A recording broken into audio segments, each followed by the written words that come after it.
What drove a young commander, John of Austria, to thrust his fleet into the heart of the Ottoman Armada on a single October morning? The answer lies in his determination to preserve the fragile unity of the Holy League, a coalition forged to halt Ottoman expansion across the Mediterranean. As the sun rose on 7th of October, his resolve set the stage for a clash that would echo through history. The question remains, how did the fleets line up for this decisive encounter? The Christian Armada organized itself into 4 distinct divisions, each commanded by seasoned leaders. The left division, primarily Venetian, boasted 53 galleys and 2 massive galleasses under the helm of Agostino Barbarigo. Meanwhile, the center division gathered the bulk of the force, with 62 galleys and 2 galleasses steered by John of Austria himself aboard La Real. This structured arrangement promised coordinated firepower, yet the outcome still hung in the balance. Next, we examine the key figures steering the center line. 3. At the heart of the center division, 3 prominent commanders held the Papal, Venetian, and Maltese flags.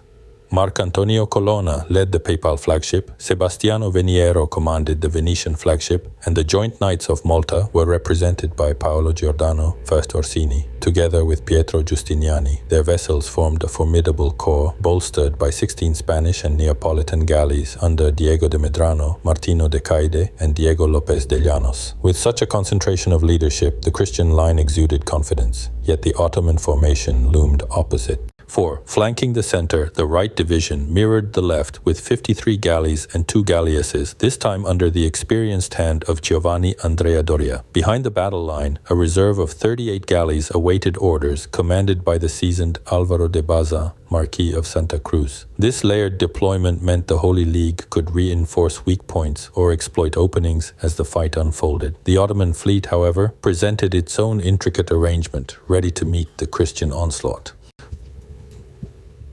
Opposing the Christian line, the Ottoman fleet deployed a formidable array of vessels. On its right flank, Mehmed Sirocco commanded 54 galleys and 2 smaller galleots, while the massive center, led by Ali Pasha aboard the Sultana, concentrated 88 galleys and 8 galleots. Further south, Uluç Ali oversaw 61 galleys with 32 galleots, and a modest reserve of 8 galleys and 21 galleots lingered behind the center. This distribution set the stage for a clash of equal parts strategy and sheer numbers. 6. The Holy League's naval strength derived from a diverse coalition. The Republic of Venice supplied 109 galleys and 6 galleasses. The Spanish Empire contributed 49 galleys, and additional vessels arrived from Genoa, the Papal States, the Order of St. Stephen, the Grand Duchy of Tuscany, Savoy, and the Knights of Malta. This multinational fleet, under the overall command of John of Austria, appointed by Pope Pius V, presented a rare unity against the Ottoman tide. Yet such a patchwork also posed coordination challenges that would surface as the battle intensified. 7. The Ottoman Armada, numbering 211 galleys and 63 galleots, fell under the leadership of Muezzin Zaid Ali Pasha, Muhammad Sirocco, and the admiral known as Aki Ali. Their combined experience promised a fierce resistance to the Christian coalition. As the fleets drew within cannon range, the first volleys cracked the morning calm, and the battle entered a brutal melee. The clash would claim the lives of notable commanders on both sides, beginning with a fatal shot to Agostino Barbarigo. 8. Amid the chaos, Muhammad Sirocco was killed in battle, and his death was noted as a significant loss.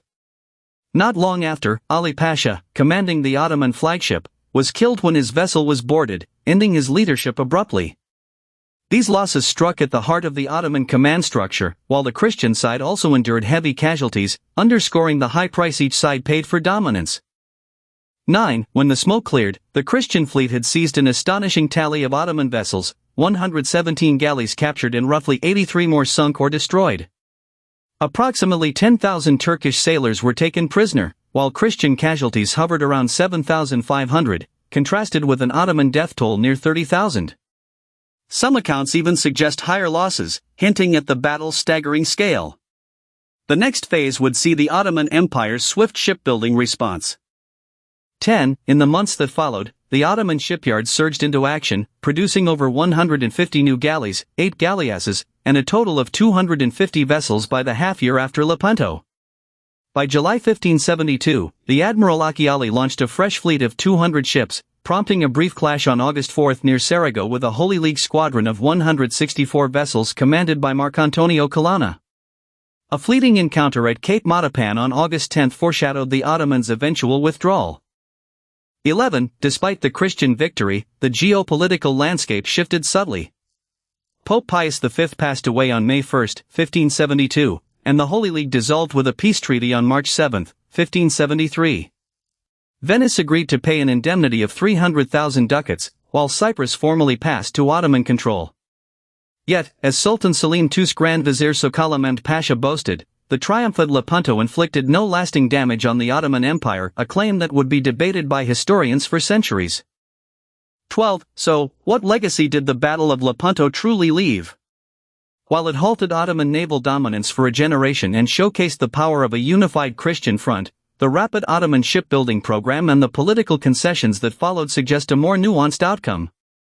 The clash remains a symbol of maritime bravery, yet the empire's capacity to rebound underscores the complexity of assessing victory. The question that began our story, did the battle reshape the Mediterranean forever, remains a subject of enduring debate.